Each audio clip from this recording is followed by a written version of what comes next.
God first. And what happens is, as you get older, you just find out that you're going into things that you never thought you would ever go into. And somehow you realize that the reason why, like what you said, the reason why you went through is because sometimes it's because you're not ready for that dream that you have. You don't have the skill set. You don't have the temperament for it. So you have to go up and do something, but you still came back to it. Sometimes you pretty much still hit a lot of the things. But like Nikki said, sometimes it's just way off. One thing that I know that God has done to me is that the more you have a relationship with Christ, the closer your relationship with Christ is, He really begins to direct what you do.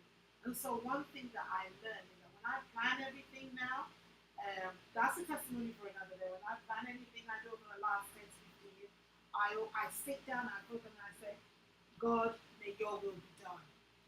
And at one point, what God did, He took everything that I had, He took everything away from me. Because if I say I'm going to do something, I stick to it, I don't get distracted. So to get me to get off from what I'm doing, which I shouldn't be doing, I guess it's a more of a God took all the contracts away from me. Um, I nearly lost my house. I had no job, and I was like, and I said, okay, God, why am I here? What am I? Then it's like God opens your inner eye, and you begin to see, oh, that's what I should be doing. That's what I. But it took Him taking everything away. I mean, everything like overnight. It's like hitting bad luck. I was like, okay, so now I don't have anything. Obviously, He humbles you when you don't have anything. When you don't have any source of income, you don't have anything. He really humbles you. And then God began. At one point, God said, you got to be serving. I'm like, I need money. You're telling me to serve? And God said to me, what are the gifts and talents that you have?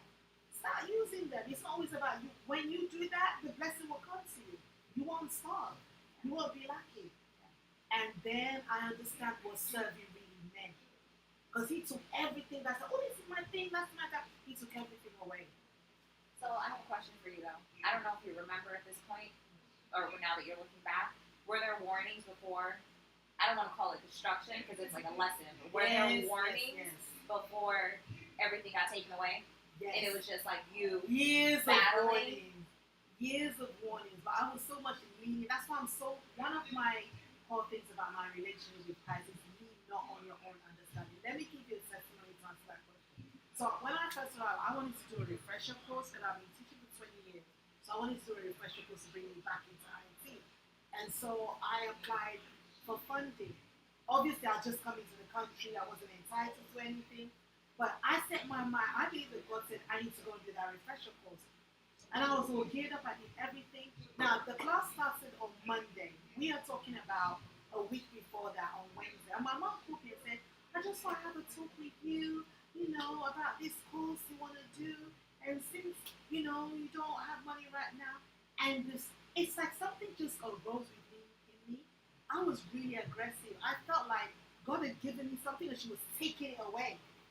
I believe so much in the power of God, of what He can give to me. And we had an argument that night, and everyone went to bed. And then it came Thursday. Then Friday, I got a phone call. And someone said to me, oh, we've not seen you. We wanted to give you the check. Because, according to if you're going to start Monday, I got that money on a Friday. And I started classes on Monday. So the only reason why I'm like that is because I have been shown in various times over many years of warnings. Yeah. And so now when God's telling me not to do so, I let go of it. So like all of us here, we can all hear God. God hasn't got a preference as to because someone's a deacon or because someone's a... No. The thing is that the levels to which we're busy and we don't prioritize our time, that's what's numbing out the voice of God. That's why people go away on retreats. They go on retreat not so that God can come and meet them, but to remove the distractions of the world so they can hear. He's talking to you, he's talking to everybody. But if you give 1 hour every morning to God, you're going to hear Him. If I wake up like I do lately and just hold my laptop, I'm not going to hear Him because my mind is in that thing I'm doing. So yeah, He gave me years, and I can't even mention the years. He gave me years of warning. I was leaning on my own understanding, so I learned the hard way. For y'all who's who's tuning in, we're talking about learning to rest, and then also goal setting, and ensuring that you have God at the center of your goals, and again, hearing God. So we got different things going on as far as the topic is concerned, but I think it's a good conversation to have, because a lot of times we get focused on our own understanding, and we think that we should be places that we think that we should be in a certain area at a certain time, and it may not be the course for us, right? We were talking about earlier that God doesn't say no. He says, what would you say? But. But I got something else for you, or here is something better for you. And the only way for us to get that better is if we're in communication and talking to God and keeping Him involved, or not even involved, letting Him lead, and we take the back seat. Because when I say like keeping Him involved, it's like, okay, well, God's falling into our plan. It should be the opposite way. Like we should be falling into His plan. So yeah, I think we got a good conversation going so far. What else do you have to say with regards to? Sorry. You said you had. What was your issue? Said? Life. Okay, what do you mean? So that's very vague. Yeah, like Adulting? Yeah. It's very vague though. You gotta be more than that. I feel like it's just like getting to that point where like I feel like I'm doing more. Like I'll be transparent. Like I'm in school, doing my things in school, but like school is just one aspect of life. But it's like my whole life is getting out there into the world and doing things that are going to benefit my future. You feel like a bum because it's like when you just sitting there doing one thing and you're not doing anything else, it's kind of just like it's stuck in that position. You're just like I can be doing more right now. So you have. I mean, see, all right, I need more detail though, because it sounds like kind of having the same problem as her. Is it the same thing or is it different? It's more or less the same thing. But yours is more so about the time management. Am I hearing it right? Something like that, yeah. I don't hear time management. I hear like, because you're saying it feels like I should be doing more, and I'm stuck in one position. But what makes you feel like you should be doing more? Are you seeing things around you like? I feel like what? Because I look at my age and also Okay. the trajectory, like I'm gonna be done with school in like 2 years, and then like what do I have outside of school to show for? Like what other things do I have like assets and stuff like that? I don't expect myself to be rich or whatnot, but it's like outside of money and a career, like what else is it that I have going on in my life that's gonna help me? Interesting. You said outside of money, outside of. Yeah, like outside of like riches and Like extra, like connections, maybe Yeah. I'm hearing like extracurricular activities, but I guess my question is, what's triggering this? Because it has to be something, you have to see something to identify, like, I'm not where I'm at because of this. right. You get what I'm saying? Like, what, is there something that happened, or are you seeing like other people in your like your classes that are doing other things that you're just like, oh, okay, like, oh, they're into this.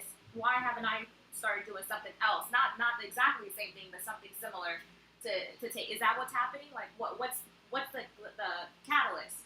What's causing the I thought? feel like it's gonna get around like guys that are like older than me, and kind of just like hearing their story or whatnot and seeing what they do. I don't compare myself to any of these guys, but it's like there's a path I feel like everyone needs to take as far as like their life and making sure that you're doing something for yourself that's gonna help you, not just like doing one thing or staying on one path. Because we know anything can change, like anything can happen in your life. It's like you have to have a plan A, B, C, D. When you're just sticking with plan A and building on plan B and all these other plans that you have to kind of just like God forbid like something was to change, like how you doing? Well, the thing is with that though is if you are focused, if you solely focus on plan A, or I'll put it this way, if you want to water plan A and B, then you have to go to sacrifice C, right? If you want to water plant B and C, you're going to sacrifice plan A, right? If you're going to sacrifice plan A, then you're going to give more time to B and C, right? So what I'm trying to simply say to you is, anything that if you stretch yourself too thin, what will happen is that point is something else is going to fall, right? If you're trying to build two houses at one time, but you're only one person, then neither house is going to be structurally sound. Right. You can live in it, but it won't be structurally sound. So I think, again, it comes to balance. And I think it really comes down to you figuring out what you want. And once you identify what you want, then you can make the necessary adjustments after that. Because right? If you say to me, if you're working a full-time job, but you also want to run a business, you can do that perfectly fine. But what's going to also happen? Something's going to fall behind. Something's going to lack, whether it's going to be business or it's going to be or it's going to be the job you work for, right? And then there's going to come to a point where it's going to come to a head and say, now you have to pick one, right? And not only that, you can do both, and they both also succeed very well. But then guess what? C is going to strike. C is also going to sacrifice, which is going to be what? Sleep, your gym time, your personal time, right? So it all comes down to understanding what you really want and what you're willing to sacrifice for. If you want to have those other things have going on, you want to solely give a lot of time to A and B, but then understand that C is going to sacrifice. It's going to take sleep. You're going to lose sleep. You're also going to lose study time. You know what I'm saying? I think it's very important to understand identify what you really want. And when I say what you really want, I mean what you really want. Not just saying like, oh, okay, I want a house, no. What you want in depth, right? What does that look like? Right out of what does it look like? My wife does that to me all the time. What does it look like? Right? What does a house, what does it cost? Don't say I want a house. How much does it cost? Break it down how much it's going to pay per month. How much is it going to cost me to maintain the house? How much is it going to cost me the mortgage, the insurance? Add all those things up, and then cut yourself a plan in place and say, okay, how can I execute this? Right? What I've learned about us as individuals and as people and as humans, we're great adapters. We will adapt to any situation. We will not fall. I don't care what it is. Right? If you are right now to go and buy a car that charges you, $500 a month, but you don't even have the money to do it, I guarantee it. If you want that car bad enough, you will find a way to make $500 a month in order to pay it. Right? I promise you will. You guys are in college and you guys have your own apartment now, right? Where times hard sometimes, but you always figure out a way to make it work, right? Did you always really know how or what? But you figured out a way to make it work. Because why? You needed it. You wanted it bad enough. Right? When you want something bad enough, you will figure it out. I promise you will figure it out. I'm using a car because that's an easy example, but you will figure it out. So really identify what you want, bro. You'll figure it out. I want to add to that too and just say, like, I think that we need to be more gracious to ourselves. I think we need to also have patience too, right? So I think like the time thing is that I look at my peers or I look at older folks and I see where they're at and I hear their stories and I want to make sure that I have a plan in place to get there or to do what I want to do. But also, you have to be patient in that. Like right now, you're in this building season, right? You're in this building season. You're learning a lot. Obviously, you're still in school, so you're learning a lot. You're still figuring out who you are, and you're still figuring out who you want to be, right? So you can't like expect to know. Like I think about the 21-year-old version of me. That's not the same Neji. I probably wouldn't even recognize her. I would a little bit, but like I probably wouldn't recognize her because she was so different. So I think y'all have to be patient with yourselves because you're developing. Your frame of the core of you is going to stay the same, obviously, but your mindset's going to change. You're going to have different priorities and things like that are going to change over time. So if you already set like this end goal, like this is who I'm going to be, this is how I'm going to do it, and it's like, not really. It's going to change. And then also like Keith is saying is like you have to be like careful with your time because you can only be spread so thin, right? And then the thing is, it's like once you identify, like prioritize one thing, put your energy into that thing, let it grow, let it expand, and then move on to the next thing, right? It'll flourish while you can focus on growing and expanding other things. You don't have to do everything all at once.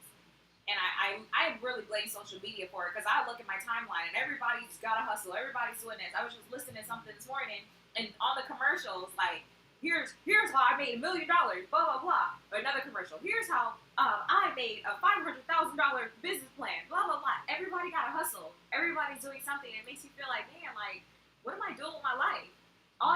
Everybody got $100,000? Everybody got a $1 million plan? All y'all millionaires? How is that possible? Like, it doesn't make sense. But so interesting what you said because now I think social media is becoming a little bit more transparent now, and they're now looking behind the person behind that, and you're finding out issues in their families. Some people are going to prison because of something. yeah. I mean, someone's running, I can't remember her name, running something. She does it around her family, and then they go and find out there's something really seriously wrong with her and that family. And now we're beginning to see the faces behind that. So it's not always like Neddy said, it's not always like everyone's making $1 million. The thing about social media is that it works with algorithms. Whatever it is that you watch, that's the kind of stuff the bots find out. So it makes your world artificially bigger than what it really is in Yeah. terms of what you're looking at. So like yesterday, I went to check up something. What did I check up again? But then again, I started finding out that my content since yesterday morning has just been that stuff. That's the stuff that's been coming. So people need to realize that when you stay on anything for more than 2 to 3 seconds, that's the stuff. That's not really the world. That's your world that is created to you. It's like you're locked into that world and it just gets bigger and bigger and you start getting more and more paranoid. But on the outside in reality, that's really not what's happening. So and like what people saying about you can't do 10 million things at once. You're gonna have to start because there's only one you. You're gonna have to sacrifice. You gotta be careful, and I'll come back to prioritizing what he said. You gotta be careful what you are going to sacrifice. Sometimes you can get so locked into that thing. Okay, I'm gonna go and aspire this thing. You find out that you start these new things and you don't really complete it. I have a thing that if you have a goal in life, go for that goal. If it's a specific thing you want, okay, I want to learn how to. I want to learn. I'm an IT person. I'm going to use an IT example. I want to learn how to use this particular software to build a website. So let's say you want to use WordPress. Make sure you focus on WordPress. Make sure you complete it. Then move on to the next thing. Don't be on WordPress and then something else catches your attention and then you're off it and then you're just gonna have so many things that you're juggling and you're not gonna complete anything. By the time when you now realize you're not getting the output that you want, then frustration sets in, depression sets in, and a lot of young people are getting frustrated and young adults are getting frustrated because they started so many different things. Make sure you always finish what you're doing. That thing you went in to do, finish it, and you can go off and go do something else. It's really, really important. But most significantly, all these things we're thinking about, they're based on our experiences, our feelings, and feelings are relative. The way you feel about something when you're rich is different from the way you feel about that same thing when you're poor. It depends on what you're going through at that point in time. God already has a plan for us before He gave us to our parents. So if you find yourself in a place where you're not content, you feel like there's something missing. Maybe it's God that's missing. Maybe it's actually God that's missing and not another physical thing that you're looking at. That thing you're looking at might not be your thing that you're called for. Because Neji's calling is different from mine. Mine is different from Keith's. Neji's calling is different from Keith's. If I try so much to get what Keith has, I miss my own calling. And then there's something about having a contentment. When you put it in the presence of God, it doesn't matter what anyone says, it doesn't even bother you. Because you're resting in God's plan for you. And so I always say to God, even if I'm working a job I don't like, I say to God, you need to tell me why am I doing it? Maybe I need to do that job because of somewhere, like what Keith said, somewhere. If I don't do that job is not going to last when I get it.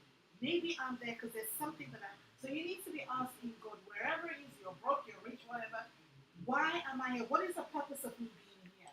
Why am I here? And God will just reveal it to you and you will have peace of mind. I think about some of the most successful people in the world when it comes to all right, let me put it this way. Who we consider successful by finances, right? That's what we consider successful, right? The most successful people in the world when it comes to finances are what? They have money. A lot of them have 2 or 3 wives, had 2 or 3 wives, multiple husbands, right? A lot of them start with that, right? You look at Jeff Bezos, he just got divorced, right? Had to give up how much? What, 38 billion worth of shares of Amazon, right? So that goes to show you what? That, yeah, you can give all the time to Amazon and build it, but guess what? By you doing that, you gotta understand that there are going to be some other sacrifices. Your love life is what's going to sacrifice, right? Your body is what's going to sacrifice, right? Whatever those things that might be you think are important to you are going to sacrifice.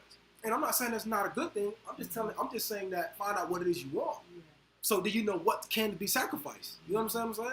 if you know, to Jeff Bezos, relationship might not be the big thing. Okay, whatever. I don't need a relationship. I got money. That's all I want. Some people might say, I don't really care about the money. I want a happy marriage. That's what they're willing to sacrifice, the money. So that's why I always harp into what do you want? And that's what's going to be the beginning, and that's what's going to be the end. Because if you write down what you want, and then you look back in your life and say, wow, I got all this money. And you look back at that piece of paper that you had like 4 years ago, like 10 years ago, like Neji has, you can look back and say, man, I got everything I want on paper. But I don't have a relationship. I don't have this with God. I don't have a relationship with God like I want to. I don't have this and that. But guess what? That's what you wanted. It's on paper, written down. I could come back 10 years later now and fact check it. That's what I wrote down, said I wanted. I wanted to be a millionaire. Not understanding what was going to be sacrificed to do that. So then you can only be frustrated with who? Yourself.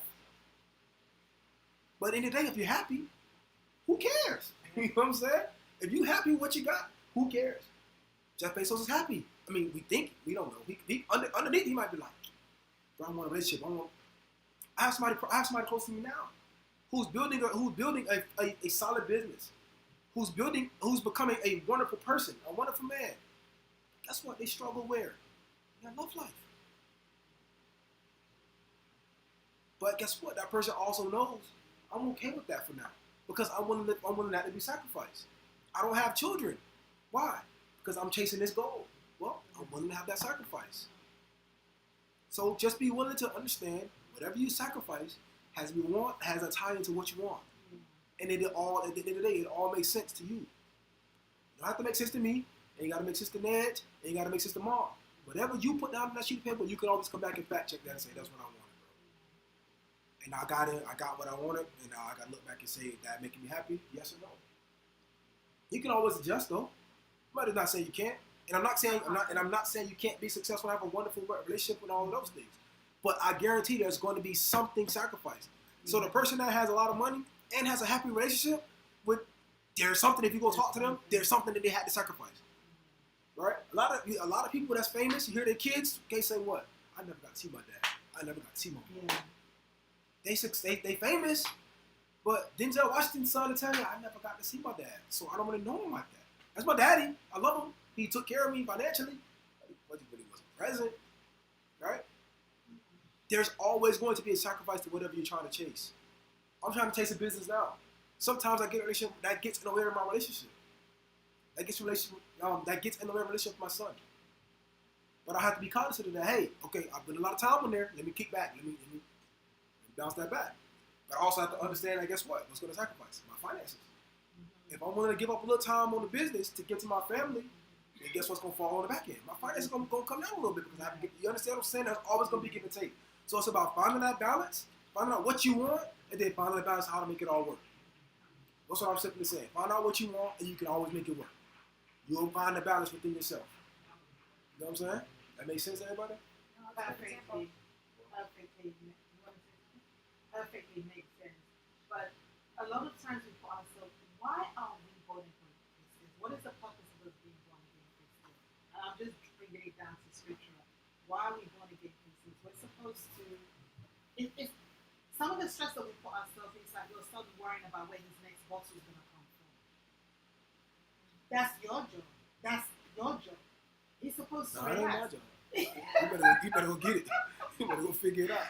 We know that as he gets older, then yeah, some of the responsibilities will be things too that are winning. But right now, we're sons and daughters of the Most High. Do you really think God sent you to this earth without having a plan whatsoever? You just say, oh, I'll give you. What is the purpose of your gifts and talents? They're not for you. They're for you to bless other people. So when you bless other people, that blessing they give you comes upon you. That's how it works. Your gifts and talents are not for you. They're for you to bless other people. So if God has a plan for your life, no matter what it is that you see, go back to God and say, what is the purpose of my life? Real quick, Bob, real quick. You said something out of my head. What you said. If your gifts and talents are to other people, what is that ultimately going to bring you? Relationship. No. Your gifts and talents to other people. She said what? Your gifts and talents are not for you; they're for other people. Oh, I'm sorry. Right? And if you do use your gifts and talents for other people, what does that bring you? No. No. If you use your gifts and talents for other people, what does that bring you? What does that bring you? more people. True. I mean, all those things are true. But the answer I'm looking for hasn't been said yet. Joy. Money. What you say? Money. Money. If you can sing and you go sing for other people, what is it gonna bring you? Money. Right? If you use your talent to be a psychologist, what is that gonna bring you? That's what we're simply trying to say. You focus on that. Focus on it. God will make sure everything else taken care of. That's why He said, "I'll take care of everything else. I got it."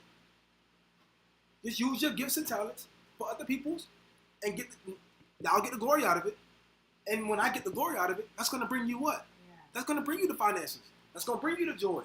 It's gonna bring you the peace. Yeah. I think you're looking for. So your gifts and talents are like spiritual legal tender. It has value. It's like your spiritual legal tender. It's worth more than what it even looks like. It's not tangible. It's intangible, but it's eternal. If you look at the gifts and talents that you have, and you speak to your aunties and uncles and your parents, you've manifested those things since when you were a little child. It's not when you suddenly became a teenager or you finished high school, then you suddenly. No. You've manifested those things. Some parents even swear that from the pregnancy they could tell slightly kind of temperament that child had. But then, no, for you, I love cooking. There are only so many dishes I could cook for myself. So when anyone's doing something and I get the opportunity, I go and cook them. I bring them food. And besides it bringing you money, it brings you, you know like when they say if you need to change your life, go on a mission, you're never the same when you come back. You get people who have really good jobs, they go and do a mission or they do a Red Cross or whatever it is, they go to somewhere in Africa or somewhere wherever, and they come back and they sell everything. It humbles you. It humbles you, it changes you. So use your gifts and talents. It's your spiritual legal tender. It's intangible, it's eternal, it's incorruptible, it's not something that dies. I can go to Red Cross and do all that, but I come back, I ain't selling that. You go to the right mission. No, I promise you that. It'll change me, but I'm keeping my stuff though. My car, my house, that's staying. I promise you that much. All right, I y'all. think, I was going to say, no, you wrap it up. I think the most important thing is just what Keith and Nathan said. Find out what it is that you really want to do. God is not, He has a plan for us, but He's not expecting us to just sitting there like that. Find out what it is that you really want to do. And this is outside of a relationship, your parents, or whatever. Find out what it is that you really want to do. Take it to the presence of God and say, this is what I want to do. Guide me. Speak to me. Speak to me and tell me. If you need to fast to get the answer, fast. And don't forget that one day is but 1,000 years. So you have to learn to be patient. God's time is the best. He's never late. He's always on